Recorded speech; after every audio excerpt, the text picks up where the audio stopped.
Ray screwed me up, you know. Ray got me thinking, what do you do here? When I go on Regis and Kathy, I just kiss her on the lips and get it over with. I want to see that episode. You know, Pleasantville, this is a great idea for a movie. Just fill everybody in quickly on what happens here. Well, it's about sort of a 50s sitcom like Leave It to Beaver or My Three Sons, and it's sort of this perfect 50s world. It's black and white, and two 90s teenagers get put in the world and sort of subsequently change it with their 90s mentality and slowly turn it to color. Now, was it fun? Like, they have you guys in the 50s get-ups, and you can't help but notice when you look at these clips, they have you in those ridiculous 50s bras. Who can't help but notice? You can't help but notice. Well, I have auto rewind and pause on my VCR, but no, but you can't help it. Those things are ridiculous. Is it back me up here. Yeah, no. Help me.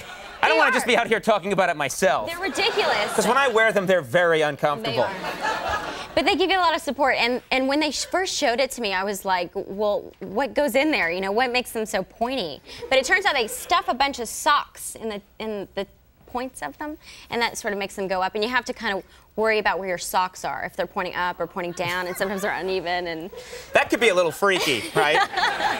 They start to shift, and and they're called bullet bras, right? Yeah. They were called that because they were actually, I don't know what the idea in the 50s. I guess they liked their cars, their women pointy. Yeah, pointy and big, and using lots and lots of fuel or something. Okay, we took it too far. Yeah. I want to ask you about Paul Newman because I know you worked with him, and he's a guy that I've never met. Yeah. And I'm just, what? He's very cool. Yeah, I would think, yeah. I loved Paul, and, you know, I'm particularly partial to his whole food line. And so I, you know, told him, you know, the only thing that's really missing from your food line is frozen fish sticks. Because he has frozen everything. I mean, he has ice cream, he has everything. And he just thought that was really, really bizarre. So for the rest of the show, I called him Fish Sticks, and everybody else called him Fish Sticks. And he just Does he like that name? Fish Sticks Newman, yeah. Okay, let's hope it catches on. Yeah. Do you really like all his food products? I mean, it started out as popcorn, didn't it? It did. Well, I think it started out as spaghetti sauce. Oh. No, it started out as popcorn. Salad dressing, that's right. You're right. It was salad dressing. What the hell were you thinking? I don't know. And I don't know. I haven't tried that. Now, what's he like?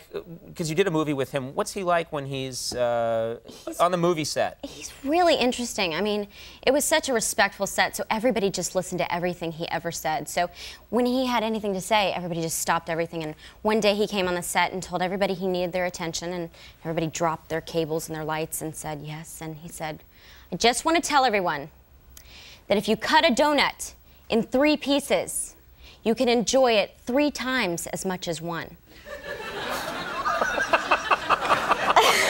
And he's Paul Newman, so everyone went, that's right, that's right.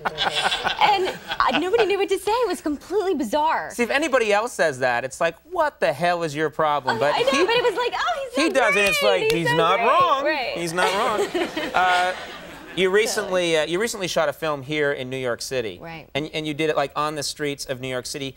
I'm curious, I don't know what it would be like to try and film something, especially like, you know, powerful scenes in New York. It's such a chaotic place. Right. Well, we did this scene in Central Park, and I did the movie with my boyfriend, Ryan Phillippe, and he's sort of, you know, he's in a very precarious position, and it's very sad, and I'm sort of leaning over him, and he's had this accident, and I was crying and like sobbing, and we couldn't shut off the streets, so pedestrians were riding by on their bikes and walking, and you know, I'm leaning over him and I'm crying and I'm saying, you know, are you gonna live? Are you okay? And this guy right by on a bike and says, nice ass, like in the middle of the tank.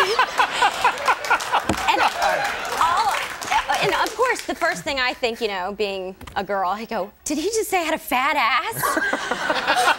I was so mortified, like I couldn't go on with the take. I was like, oh, it was so terrible. Wait a minute, so is this in the movie? Did you? You should have left that part in. No, hey, nice ass! Yeah. And then that guy would go see the movie. Well, yeah.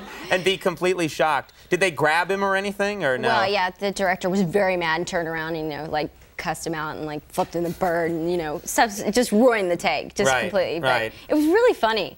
But I was just I was so paranoid that he said my ass was fat. I was just, ugh. Yeah, well, he didn't. That's the important thing. In front of all those people. Yeah, yeah. All right, well, the movie Pleasantville is now playing everywhere. Congratulations on that, and come on back sometime. Okay, cool. Okay, everybody, Reese Witherspoon. We'll take a little little break right now. When we come back, Dan Natterman's going to be here. He's going to do some comedy. We'll be right back.